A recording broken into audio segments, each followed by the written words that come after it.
Welcome to iDream media. So మోకాలు నొప్పుల సమస్య చాలా మందిని ఇబ్బంది పెడుతూ ఉన్న సమస్య. ఎందుకు అసలు ఈ సమస్య వస్తుంది, మరి దీన్ని న్యాచురల్ వేస్లో ఎలా తగ్గించుకోవాలి, వెజిటబుల్ థెరపీ ద్వారా ఎలా చెక్ పెట్టవచ్చు, వివరాలు తెలుసుకుందాం. మనతో పాటు ఉన్నారు ప్రముఖ vegetable therapist and sun spiritual society founder Vikramaditya Guruji garu. గురుగారు నమస్కారం అండి. సూర్యస్మితల్లి. గురూజీ, మోకాళ్ళలో గుజ్జు జరిగిపోయింది, నడుస్తుంటే మోకాళ్ళు కిరికిరిమని సౌండ్ వస్తూ ఉన్నాయి, మోకాళ్ళ నొప్పులు చాలా బాధ పెడుతున్నాయి, ఇలా మోకాళ్ళ చుట్టూ తిరుగుతుంది టాపిక్ ఈ మధ్య. ఎందుకు ఈ సమస్య, అది కూడా చిన్న వయసులోనే? అంటే ప్రధానంగా ఇప్పుడు ఉన్నటువంటి పరిస్థితులలో ఎసిడిక్ నేచర్ ఫుడ్స్ బాగా ఎక్కువైపోయినాయి. పూర్వం మోకాళ్ళ నొప్పులు అంటే ఆఫ్టర్ 60, 70s చాలా రేరు మోకాళ్ళ నొప్పులు, లేకపోతే మోకాళ్ళు అరిగిపోయినవి, గుజ్జు అరిగిపోయింది. ఇప్పుడు అరిగిపోవడం అంటే ఏం అరిగిపోయింది? మోకాలికి మధ్య, కీలికి మధ్యలో ఒక మెత్తటి పదార్థం, కార్టిలేజ్ ఫ్లూయిడ్ అంటారంట, గమ్ము లాంటిది ఏదో ఉండేది. అంటే నాకు మెడికల్ టెర్మినాలజీ తెలియదమ్మా జనరల్గా. అంటే నేను, మా నాన్నగారు, మా ఫ్యామిలీలో ఎవరెవరికి ఎలాంటి ఇబ్బందులు ఉన్నాయి. రీసెంట్గానే నాకు ఎక్కడికో బయటకు వెళ్ళి వచ్చాను, 2-3 రోజులు బయట ఫుడ్ తీసుకోవడంతో లెఫ్ట్ నీలో వెనకాల ఏదో ఒక చిన్న బౌల్లో వచ్చి ఫోల్డింగ్ కష్టం అవుతుంది, స్టిఫ్గా తయారవుతుంది. నా బాడీని నేను అనలైజ్ చేసుకున్నాను. ఏం చేసాం? నేను రెగ్యులర్గా మార్నింగ్ ఈవినింగ్ కేబీఆర్ పార్క్ వాకింగ్కి వెళ్తాను. రెగ్యులర్గా మనకి ఎక్సర్సైజెస్ ఉంటాయి, నా ఫుడ్ చాలా బాగుంటుంది. కానీ బయటకు వెళ్ళినప్పుడు నేను ఏం తిన్నాను, ఎక్కడున్నాను, ఏం తీసుకున్నాను? వాటర్, క్యాన్ వాటర్, అంటే బాటిల్ వాటరే తాగాల్సి వచ్చింది. తప్పదు కదా, మరి తప్పదు. ఆ బయట ఫుడ్ తిన్నాం, వాళ్ళలో అక్కడ వాళ్ళు ఏం వాడుంటారు, దాని ప్రభావం 2-3 రోజులు. అంటే నేను చాలా సెన్సిటివ్గా ఉన్నాను, ప్రాబ్లం లేదు కాబట్టి స్టార్టింగ్లో తెలిసిపోయింది. ఇప్పుడు దీన్ని నేను అడ్జస్ట్ చేసుకున్నాను అనుకో, నాకు నొప్పి స్టార్ట్ అయింది, నా లైఫ్ స్టైల్ని అలాగే కంటిన్యూ చేస్తున్నాను, దాని మీదే డిపెండ్ అయిపోయి ఉన్నాను. ఇది నొప్పి వస్తుంది, మనము స్టెయిన్ చేస్తే ఇంకా ఎక్కువైపోతుంది అని వాడకుండా వదిలేస్తే క్రానిక్ అయిపోద్ది. తర్వాత నొప్పి అలవాటైపోయింది, అలవాటు పడిపోయి గడిపేస్తుంటాం జీవితాన్ని. అది ప్రారంభంలో ఉంది, పట్టుకుంటుంది అని అర్థమైన వెంటనే రెగ్యులర్గా నేను చేసే వ్యాయామాలు, అంటే నేను బయటకు వెళ్ళిన 2-3 రోజులు వ్యాయామం ఉండదు, ఫుడ్ మారిపోతుంది, వాటర్ మారిపోతుంది. ఇవి నా మీద ప్రభావాన్ని వెంటనే చూపించి, వచ్చిన వెంటనే ఇమీడియట్గా నా సూర్య నమస్కారాల్లో ఒక 2 సెట్లు ఎగస్ట్రా చేసి, అసలు ఏం జరుగుతుంది అని కింద నుంచి పైకి ఆయిల్ మసాజ్ చేసి, బ్యాక్ సైడ్ నీ జాను, నీ వెనకాల ఉంటుంది జాను మర్మ అని ఉంటుంది మనకి. ఇది మోకాలు అనుకుంటే ఈ కింద సొట్ట ఉంటుంది కదా వెనకాల, ఇక్కడ ఒక పాయింట్ ఉంటుంది, అది జాను మర్మ అని ఉంటుంది. ఆ మర్మాని ప్రెస్ చేయడం ద్వారా అక్కడ రిలీఫ్ వస్తుంది. అలాగే 2 మోకాళ్ళకి అటు ఇటు ట్యాప్ చేయడం ద్వారా, ఇప్పుడు ఇది ఇక్కడ ఇలా ట్యాప్ చేయడం ద్వారా అక్కడ స్టాగ్నేట్ అయినటువంటి, అంటే మనకి ఒకటి ఎనర్జీ ఎక్కువైపోతే వస్తుంది, లేదా ఎనర్జీ తక్కువ అయిపోతే వస్తుంది. బ్యాలెన్స్డ్గా ఉన్నప్పుడు ఏ ప్రాబ్లం. ఇలా ఎప్పుడైతే మనం ట్యాప్ చేసామో అక్కడ స్టాగ్నేటెడ్ నెగిటివ్ ఎనర్జీ కావచ్చు, లేకపోతే పాజిటివ్ ఎనర్జీ ఎక్కువైపోయి ఉండొచ్చు. ఒక్కసారి సర్క్యులేషన్ స్టార్ట్ అవుతుంది. అంటే మనకి ప్రధానంగా ఏ ప్రాబ్లం వచ్చినా సర్క్యులేటరీ సిస్టమ్ పని చేయకపోవడం వల్ల వస్తుంది.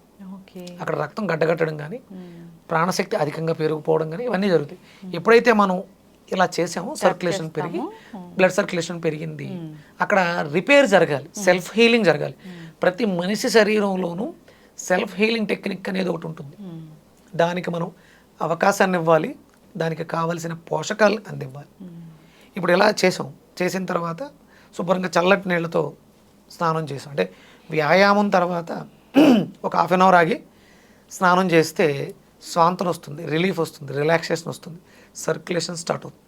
చల్లటి నీళ్ళు ఎప్పుడు వాడినా, అందుకనే మనకి ఎంత చల్లగా ఉంటే అంత శరీరానికి లోపలికి వేడి నీళ్ళు, ఇవి 2 బ్యాలెన్స్ అవుతాయి.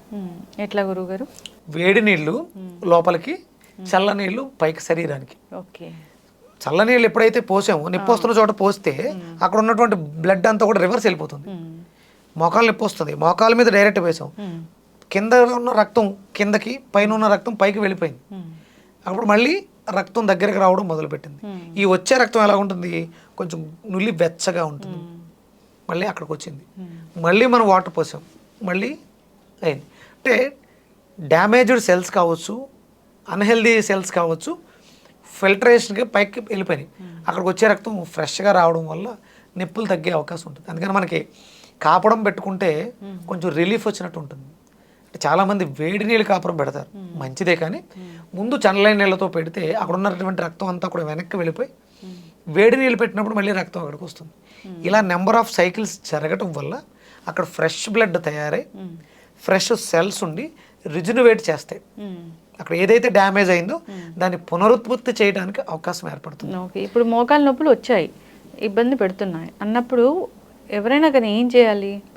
అదే ముందు ఫస్ట్ ఎసిడిక్ నేచర్ ఫుడ్స్ ఎక్కువగా తినేయటం వల్ల అక్కడ ఉన్నటువంటి కార్టిలేజ్ అనేది డ్రై అయిపోతుంది, డిహైడ్రేట్ అవుతుంది. దీన్ని మనం మార్చుకోవాలి.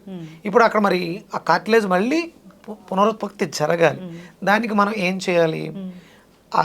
ఆల్కలైన్ ఫుడ్ని బాడీకి ఎక్కువగా పంపించాలి. ఇందులో ప్రధానంగా పదార్థంలో ఉన్నటువంటి రుచులని మినరల్స్ని అబ్జార్బ్ చేసుకోవడానికి నాలిక మీదే ట్రీట్మెంట్ జరుగుతూ ఉంటుంది. శోషరస వ్యవస్థ అని ఉంటుంది, ఎక్సోక్రైన్ గ్లాండ్స్. బెండకాయల్ని నమిలి తినడం ద్వారా దాంట్లో ఉన్నటువంటి జిగురు పదార్థం మనకి కార్టిలేజ్, ఇది కార్టిలేజ్ కాదు, బెండకాయల్లో ఉండే జిగురు అక్కడికి వెళ్ళదు.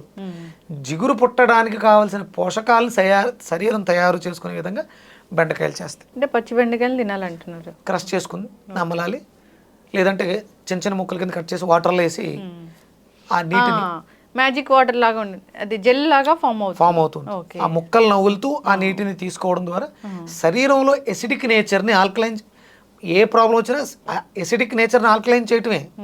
అది చేస్తే ఆటోమేటిక్గా సెల్ఫ్ హీలింగ్ అనేది స్టార్ట్ అవుతుంది. ప్లస్ ఇప్పుడు ఇక్కడ ఈ సెల్ఫ్ హీలింగ్లో ఈ ఐస్ నీళ్లతో కడగటం, వేడి నీళ్ళు పోయటం అనేది ఒక థెరపీ, వాటర్ థెరపీలు. అలా అలాగే ఆయిల్తో మసాజ్ చేసి సర్క్యులేషన్ పెంచడం ద్వారా అక్కడ డ్యామేజ్ అయింది. మనకి శరీరంలో చక్రాల్లో మూలాధార చక్రం ఎరుపు రంగుని పుట్టిస్తుంటుంది, స్వాదిష్టాన చక్రం ఆరెంజ్ రంగుని కలిగి ఉంటుంది, మణిపూరక చక్రం పసుపు రంగుని కలిగి ఉంటుంది, అనాహత చక్రం ఆకుపచ్చ రంగుని కలిగి ఉంటుంది, విశుద్ధి చక్రం నీలాన్ని కలిగి ఉంటుంది. అంటే ఇవన్నీ రంగులు ఎందుకు? ఎర్రదనం మనకి శక్తినివ్వటానికి, ఆరెంజ్ ఎక్కడైనా నెగిటివ్స్ ఉంటే వాటిని డిస్ట్రాక్ట్ చేయడానికి, పసుపు సెల్స్ రీగ్రోత్ అవ్వడానికి, పునరుత్పత్తి జరగడానికి, ఆకుపచ్చ మనలో ఉన్నటువంటి నెగిటివ్ ఎనర్జీని విచ్ఛిన్నం చేసి, మనం చూడండి హాస్పిటల్స్లో గ్రీన్ కలర్ కర్టెన్స్, రీజన్ అదే, హీలింగ్ జరిగేయటానికి ఇవన్నీ కూడా దోహదం చేస్తాయి. విశుద్ధి చక్రంలో ఉండేటువంటి బ్లూ కలర్ మనకి సూతింగ్ని ఇస్తుంది. దెబ్బ తగిలింది నొప్పి అనిపించకుండా ఉండడం సూతింగ్ ఇస్తూ ఉంటుంది. అంటే ఇప్పుడు ఇక్కడ ఈ ప్రాసెస్ అనేది మనకి అందుకు ఉపయోగపడుతుంది. ఓకే, అంటే జనరల్గా ఎక్స్టర్నల్ అప్లికేషన్ ఉండాలి, సో ఇంటర్నల్గా తీసుకునే ఫుడ్ ఆల్కలైన్ ఫుడ్ ఉండాలి. మీరు అన్నట్లుగా వెజిటబుల్ థెరపీలో ఈ బెండకాయ బాగా పనిచేస్తుంది, దాని వాటర్ తీసుకోవచ్చు, సో డైరెక్ట్గా అయినా తినేసేయచ్చు. ఎస్, సో ఎక్స్టర్నల్ అప్లికేషన్స్కి ఆయిల్ మసాజ్ చేసుకుని చన్నీళ్ళు వేడి నీళ్ళతో కాపడం పెట్టుకోవడం ద్వారా రిలీఫ్ వస్తుంది, రిజునవేట్ కూడా అవుతుంది. ఓకే, చన్నీటి స్నానం మంచిది, ఇంటర్నల్గా తీసుకునే గోరువెచ్చగా ఉండాలి నీళ్ళు. సో సిస్టమ్ని ఇలా కరెక్ట్ చేసుకోవాలన్నమాట. సో రూట్ కాజ్ ఏదైతే ఉంటుందో దాన్ని ట్రీట్ చేసుకుంటే సరిపోతుంది. సో ఏదైతే గుజ్జు అరిగిపోయిందో అది మళ్ళీ రావడానికి ఇది దోహదపడుతుంది. సో ఎస్, ఖచ్చితంగా గురూజీ చాలా చక్కగా చెప్పారండి. నిజంగానే ఈ రోజుల్లో 25 ఏళ్ల వయసులోనే ఇలాంటి సమస్యలు వస్తున్నాయి. ఇంకా ఎక్కువగా చెప్పాలంటే 20 years ఆఫ్ ఏజ్లోనే సమస్య వస్తుంది. జంక్ ఫుడ్స్ అమ్మా, జంక్ ఫుడ్స్ మానేయాలి, పిల్లలకి బాగా ఎక్కువైపోయింది జంక్ ఫుడ్స్. ఎస్, ఖచ్చితంగా అండి. ఆహార విషయంలో జాగ్రత్తలు తీసుకోవాలి. సో మంచి విషయాలు చెప్పారు గురువు గారు, ధన్యవాదాలు. సూర్యస్మతల్లి.